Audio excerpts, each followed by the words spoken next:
Mélissa qui veut te parler.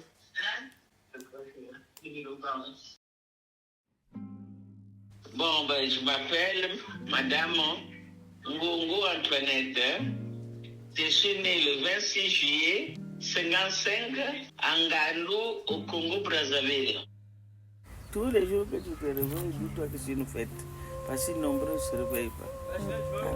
Et toi, quand Dieu t'a réveillé, tu le remercies d'abord avant de mettre même le pied par terre.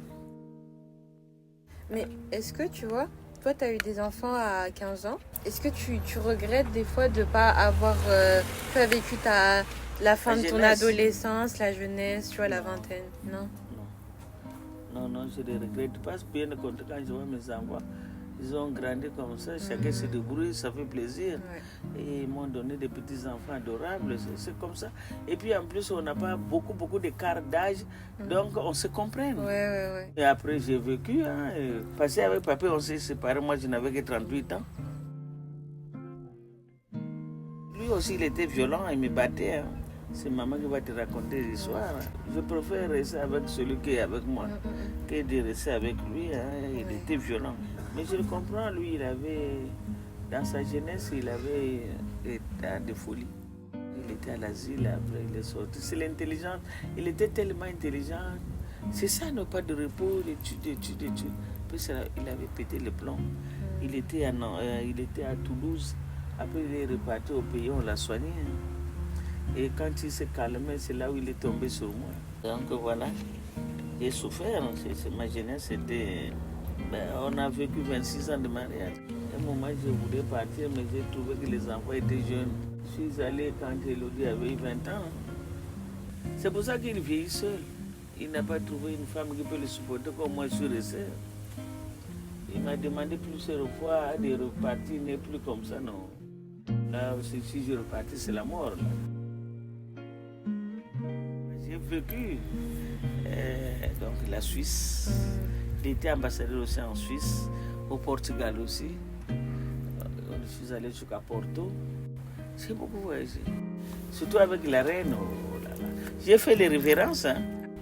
J'avais étudié ce que je lui ai dit. Après, comme toutes les bonnes femmes, on parlait de nos enfants, tout ça. Moi, j'ai dit, moi, j'ai aussi 3 enfants. Ils sont adorables. Après, il ne voulait même pas me lâcher. Il m'a dit, là, j'ai parlé en français. En décembre, moi, tu auras ton invitation. Tu viens, on va passer Noël avec moi. Donc, il a dit, d'accord, j'ai dit, d'accord. Avant Noël, on m'avait répudié. Donc, le mariage était fini. Même le pape m'avait dit, tu as vu là où je suis, Noël, tu passes le réveillon avec nous ici. Je crois que la bénédiction là venait de là, c'est pour ça que j'ai construit même des maisons. Il a enlevé tout ce qui était noir à moi, tout ce qui était... Il a beaucoup prié. Parce qu'il m'a gardé la main pendant même 15 minutes. Et je crois qu'il y avait une prière qu'il faisait au fond de lui. Donc, c'est pour ça que je respecte monsieur. J'oublie ce qu'il m'a fait.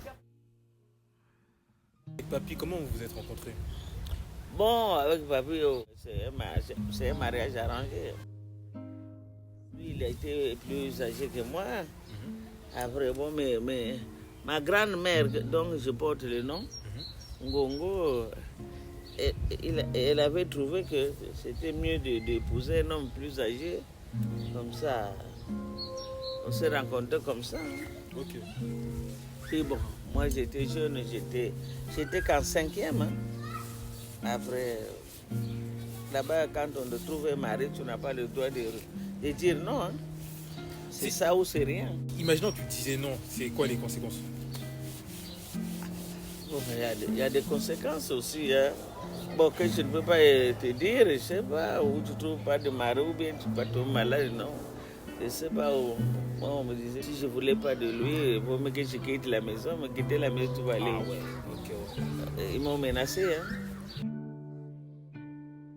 Mais oui, tu verras nos enfants. Oui, par la grâce de Dieu. Moi, je demande toujours à Dieu que je puisse avoir vos enfants. Comme ma mère vous a vu. Dans la famille, on a eu une longévité. D'abord, Pépé de Boniface. mamie Jeanne, tu prends aussi Pépé Alphonse et moi, Dieu nous garde. Ma mère, tu vois, elle avait 94 ans, elle a pris l'avion de Brazzaville pour la première fois pour venir à Pont-Noir. Ah ouais, Ouais, pour venir vous bénir. Il dit non, c'est ma progéniture, il faudrait que je vienne les bénir avant de mourir. Tu vois, tu la vois là. Donc, elle est venue, après, elle est repartie avec mon oncle, mon frère là, celui qui est décédé. Là. Non, je suis fier de vous. Hein. Tous les petits-enfants, chacun bouge. C'est bien. Il faut continuer comme ça, que Dieu vous bénisse.